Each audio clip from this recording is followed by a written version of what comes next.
নির্বাচনে যদি এমন এমন হইতো যে ইলেকশনের মাধ্যমে প্রস্তাবটা আসছে এই বাংলাদেশে কি মানুষের তৈরি বিধান চলবে না আল্লাহর বিধান চলবে, তখন আমরা অংশগ্রহণ করতাম কিনা সেটা বিবেচনা করতাম। কিন্তু এই ব্যবস্থা পরিবর্তনের কোনো প্রস্তাবনা ইলেকশনে আসে নাই, বরং ইলেকশনে আসছে রাষ্ট্রটা কে চালাবে, করিম চালাবে না রহিম চালাবে। আমাদের কথা হলো করিম চালাক আর রহিম চালাক ভালো থাকতে পারবে না এখানে কেউ। এই সিস্টেমটাকে পরিবর্তন করে ফেলতে হবে। এখন এই সিস্টেম পরিবর্তনের প্রশ্নে যদি কোনো গণভোট হয় সেখানে পার্টিসিপেট করার ব্যাপারে আমি চিন্তা ভাবনা করতে পারি। আমাদের ফরিদপুরে একজন প্রশ্ন করেছেন, ভোট হচ্ছে মানুষের মত প্রকাশের একটা প্রক্রিয়া, হিজবুত তৌহিদ যদি নির্বাচনে না যায় তাহলে মানুষ তাদেরকে সমর্থন করে কিনা সেটা হিজবুত তৌহিদ কিভাবে বুঝবে? হিজবুত তৌহিদের জনপ্রিয়তা যাচাইয়ের মানদণ্ড কি হবে? ফেসবুকে জনপ্রিয়তা দিয়ে তো আর সঠিকভাবে জনমত যাচাই করা যায় না। তো বর্তমানের প্রক্রিয়া হচ্ছে নির্বাচন প্রক্রিয়া। এই যে কথাটা যে নির্বাচন প্রক্রিয়ার বাহিরে তারা চিন্তা করতে পারছেন না, এখানে আমার একটা কথা হচ্ছে এই, আপনারা বারবার যে রাষ্ট্র ক্ষমতার কথা বলছেন, স্টেট পাওয়ার, রাষ্ট্র ক্ষমতার কথাটা কিন্তু প্রথমেই কিন্তু আসে না। রাষ্ট্রটা হচ্ছে একটা আদর্শের একটা চূড়ান্ত রূপ।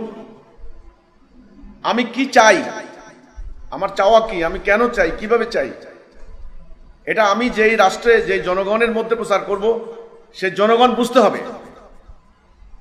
জনগণের অন্তত একটা অংশ জানতে হবে, অন্তত গুরুত্বপূর্ণ অংশ, যারা রাষ্ট্রের মূল মেকানিজমে আছে, থিঙ্ক ট্যাঙ্কে আছে, যারা বিভিন্ন রাষ্ট্রযন্ত্রের বিভিন্ন জায়গায় আছে, পলিসি মেকিং এর জায়গায় আছে। এই রাষ্ট্রের যদি 18 কোটি মানুষ হয়, আমি একেবারে গ্রামের কৃষক শ্রমিক জনতা কোটি কোটি আমি তাদের হিসাব না হলে বাদ দিলাম, কিন্তু রাষ্ট্রের পলিসি মেকিং এর জায়গাগুলিতে যাদেরকে বলা হয় স্টেক হোল্ডার, বিভিন্ন অংশীজন, একটা রাষ্ট্র গঠন হয় যাদের মধ্য দিয়ে, যেমন জনপ্রতিনিধিরা, গণমাধ্যম কর্মীরা, আইন শৃঙ্খলা বাহিনীর কর্মকর্তারা, যারা বিশ্ববিদ্যালয় শিক্ষক, কলেজের স্কুলে যারা শিক্ষক মন্ডলী, যারা ছাত্রদেরকে শিক্ষা দিচ্ছেন তারা, স্টুডেন্ট সম্প্রদায় এবং বিভিন্ন ধর্মীয় সম্প্রদায়। এক কথায় একটা রাষ্ট্র ব্যবস্থা যাদের মতের উপরে ভিত্তি করে দাঁড়িয়ে থাকে, অন্তত তাদেরকে আমাকে বুঝাতে হবে আমি কি চাই, কেন চাই। আমি তাওহীদ চাই, তাওহীদের মানে কি, তাওহীদের উদ্দেশ্য কি, এটা দিয়ে কি আমি কোনো উল্টাপাল্টা অন্য কিছু মিন করছি কিনা, বা এর কাঠামো কেমন হবে, কার কি অধিকার, এই যে আমার প্রস্তাবিত উত্থাপিত বা আমার প্রপোজড যেটা প্রস্তাবিত সেটা কেমন হবে, সেটা রূপরেখাটা কেমন হবে, এটা অন্তত রাষ্ট্রের একটা জনগণের একটা অংশের গুরুত্বপূর্ণ অংশ, তাদেরকে বলতে পারেন আপনি প্রভাবশালী অংশ, ইনফ্লুয়েন্সার যাকে বলা হয়, এই অংশটাকে আমাকে তাদেরকে অন্তত বুঝাতে হবে। এটা আমার প্রাথমিক কাজ, এটা আমার প্রাইমারি কাজ। তাহলে প্রথমেই কিন্তু রাষ্ট্রযন্ত্রের ব্যাপার নয়, প্রথমে হচ্ছে আমি কি চাই, আমার জনগণকে এটা বুঝাতে হবে। বুঝানোর পর জনগণের ভেতরে একটা সচেতনতা সৃষ্টি হবে, অ্যাওয়ারনেস ক্রিয়েট হবে, একটা সচেতনতা, একটা সজাগতা, আমি এটার নাম দিয়েছি একটা বিপ্লব, একটা জাগরণের সৃষ্টি হবে।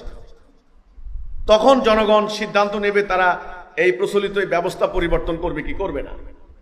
হ্যাঁ, নির্বাচনে যদি এমন হইতো যে ইলেকশনের মাধ্যমে প্রস্তাবটা আসছে এই বাংলাদেশে কি মানুষের তৈরি বিধান চলবে না আল্লাহর বিধান চলবে, তখন আমরা অংশগ্রহণ করতাম কিনা সেটা বিবেচনা করতাম। কিন্তু এই ব্যবস্থা পরিবর্তনের কোনো প্রস্তাবনা ইলেকশনে আসে নাই, বরং ইলেকশনে আসছে রাষ্ট্রটা কে চালাবে, করিম চালাবে না রহিম চালাবে।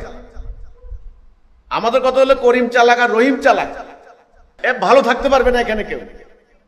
এই সিস্টেমটাকে পরিবর্তন করে ফেলতে হবে। এখন এই সিস্টেম পরিবর্তনের প্রশ্নে যদি কোনো গণভোট হয় সেখানে পার্টিসিপেট করার ব্যাপারে আমি চিন্তা ভাবনা করতে পারি। আজকে যারা গণতন্ত্রের মতো একটা ভাওতাবাজি একটা সিস্টেম কায়েম করে এই কবজার ভিতরে তারা রাখতে চাচ্ছে, এই মেশিন, এর ভিতর থেকে যেন পাবলিক বের হতে না পারে, এর একটা বাস্তবিক ব্যবস্থা তারা করেছে। নির্বাচন, ভালো কথা, নির্বাচন করবেন, নির্বাচন করে করিমের জায়গায় রহিম আসবে, রহিমের কাজ হলো সেটাই হবে। তারি খালে যেই হবে সে মাতলামি করবে, তারি খায় না, তারি পুরানো তারি বোতলে ভরা, এই তারি যত ভদ্রলোকে খাক মাতলামি করবেই। প্রচলিত রাজনৈতিক প্রক্রিয়ার ইসলাম প্রতিষ্ঠার কথা আমি বলছি না, আমার কথা আমাকে আগে অন্যান্যদের মতো কথা বলার স্বাধীনতা দিতে হবে। তোমরা এই রাজনীতি করো, নির্বাচন করো, তোমরা কথা বলতে পারো, জনসভা করো, মাইকিং করো, ফেসবুকে প্রচার করো, আমাকে জনসভা করতে দাও না কেন? আমি এই পর্যন্ত একটা জনসভা প্রকাশ্য করতে পারি নাই।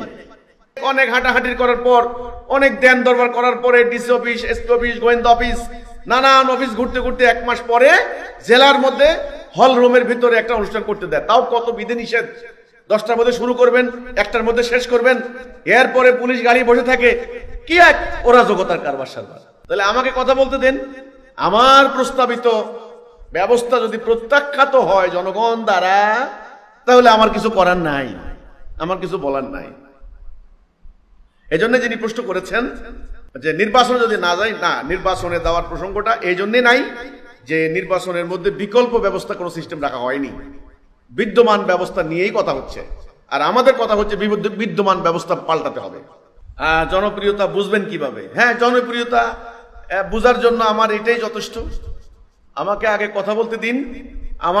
আমার জনসভায় দেখেন, লোকজন যদি না আসে তখন বুঝবেন যে আমার আসলে লোকজন নাই, আমাকে কেউ সাপোর্ট করছে না। তখন তো পরিষ্কার হয়ে যাবে।